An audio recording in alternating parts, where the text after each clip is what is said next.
This morning, the front pages are as diverse as stories. Let's begin with the New Telegraph. Seized aircraft. French court lacks jurisdiction over matter. That's from Sage. Find the details on the inside pages. But look at the riders. As one sovereign can't preside in judgment over another, says Nigeria being kicked about like football globally. Chinese companies' action insulting. Urges FG to stop guaranteeing subnationals estates not reliable. Chinese firm can't attach assets belonging to Nigeria in judgment debts. That's from Adebayo. Details of that story on the inside pages. Business Day newspaper has this one. Nigeria's rusty FX market struggles to crank. Well, it's a business language or not? Check the details on the front page. It continues on the inside pages. Look at the front page of the Nigerian Tribune. Rivers crisis. Damagun opens up on controversial letter to appeal court. Replies Clark. Says those asking him to resign are undermining party's neck as main opposition inaugurates reconciliation disciplinary committees. I won't leave PDP. I will stay and fight, according to Wike. Details on page 3. The Vanguard newspaper is concerned with the petrol scarcity.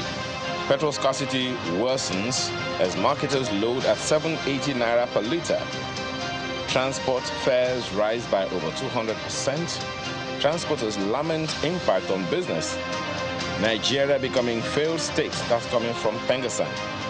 The meaning of that you'll find details of on page 20 of the paper this morning. The Guardian newspaper has echoes of cabinet reshuffle trail ministers' performance a year after. That story is on page 6. Now, what do you make of that graphic on the front page of the Guardian this morning?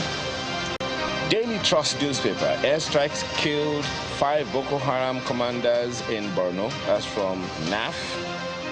Terrorists slay many miners in Niger. 3 soldiers, 15 bandits die in Plateau raid. Details on page 4. This Nigeria newspaper is also interested in the mining sector story. Mining sector faces collapse. Stakeholders warn. Say governors discouraging investors through interference. What does that mean? Check the details on the inside pages. The Daily Times newspaper has this one. Tinubu family has mortgaged future of Nigerians. That's coming from Atiku. Says Nigeria rapidly transforming into a government of Tinubu, by Tinubu, and for Tinubu. That story is on page 2 of the Daily Times newspaper. There are some of the papers we have for you today.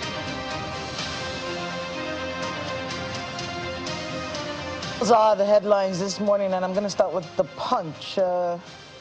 So much going on. I mean, we told you yesterday that whenever Minister Wike does a press briefing, it basically takes over the news for the next few days, and it has. PDP chair Wike tackled Clark as anti-Fubara plot thickens from the Punch newspaper this morning. Pro-Fubara Wike assemblies hold parallel sessions, rumble in NWC over Rivers government. I won't quit PDP, of course, we saw that also from the Punch today, says Wike, as Mr. Tommy Kimi is going to be heading that disciplinary panel on the ex-governor's anti-party case. So yes, a lot about to happen in a few days. And then of course we also have this one here from, I think this court, this whole situation with the planes is going to be part of our second conversation. So the new Telegraph this morning. Seized aircraft, French court lacks jurisdiction over matter, says Ise Sage. And his argument is really that one sovereign can't preside in judgment over another. Nigeria is being kicked about like a football globally. The Chinese company's action is insulting. He's urging the federal government to stop guaranteeing subnationals as states not reliable. Chinese firm can't attach assets belonging to Nigeria in judgment debt. This embarrassing situation. How many of you agree with Mr. Ise Sage? You can get more on that story from the New Telegraph pages 2 and 11, so we can understand where his point of view is. But we will be having that conversation in the second part of the program today. Ayo, what are you looking at? I'm actually interested in the front page of this Nigeria newspaper, which is actually focused on the mining sector. And it's a very damning comment right there on the front page. but the rider is even stronger, it's even more pungent. Say governors discouraging investors through interference. I'm wondering what that means. You would remember, Kayla, that a number of times, and for those who've been following our program for a while, a number of times we've always wondered wondered how the dynamic really is. Because it's a little strange. On the one hand, the C of O, the certificate of ownership or occupancy of the land comes from the governor of the state. But guess what? The minerals under that land is controlled by the federal government of Nigeria. So I'm wondering how that relationship is going really. Is it really going on the way it ought to go, or are we just, as Chamberlain would say, papering over cracks? Are we just managing the entire situation? Is this something that we need to sit around the table and talk about? There's a lot of value under Nigeria's earth. And the minister of the current the solid minerals minister, put it in the trillions of dollars. Already that fact is known to us. So the question is, what are the conversations we're having to ensure that we maximize these for the nation?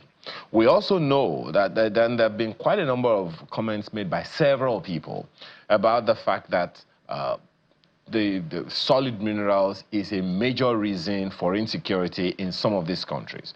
There was also something in the news recently that a former governor in I think it's Zamfara State was mentioned, that some gold was hijacked on the way to Ghana, and it was alleged that it belongs to a former governor.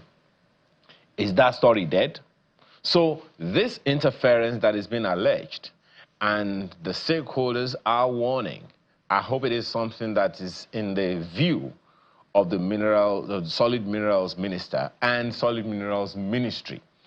It is important for us to have the right kinds of collaboration, because if the state governors are feeling outshined, sidelined on a matter in their territory, definitely it is clear that collaboration has ended, has failed, is not happening, and that is a cause for concern. So lastly, is it now something that we should consider in terms of constitution review? The land is controlled by the governor. What's under that land is controlled by the federal government, the president. Those are concerns that need to be addressed. Conversations need to be had around the table, and resolutions of such made known to Nigeria so that they also can own the process. That's something that I consider very, very important. Well, you may also want to look at what's on the front page of the Vanguard newspaper this morning, because maybe I should just read it for you. It's something to just smile over. It's Mr. and Mrs. actually. You can take a look at it. Mr. was warning. I've warned him several times not to maltreat his wife yesterday. Yesterday, he saw a man admiring and chatting up the woman through their window. And his own wife comes, wait a minute. Is that not what football enthusiasts call transfer window? I guess you may want to look at that. All right, well, those are some of the papers we're looking at this morning. We'll take a short break. When we return, it's time to get into the conversations. Do stay with us.